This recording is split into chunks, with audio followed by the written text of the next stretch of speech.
You need to know the measurement is of very vital importance here, because sometimes the codes have been classified in the form of length in units as centimeter, whereas the other code sets like debridement, it is being classified as square centimeter units. So you should know what is a centimeter and what is a square centimeter. This is the basic math. A centimeter plus centimeter is a centimeter, whereas a centimeter into a centimeter is a square centimeter. So you remember the area of a square or the area of a rectangle, which is length into breadth. So when you multiply 4 into 3, 12, centimeter into centimeter is centimeter square. Why I say this is because you need to know whether the code has been classified as a length or as an area.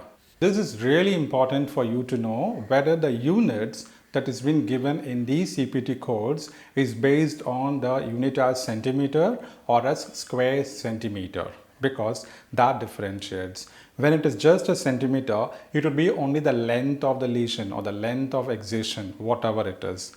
Whereas if it is going to be in square centimeter, then it means that the provider has treated an area of the lesion.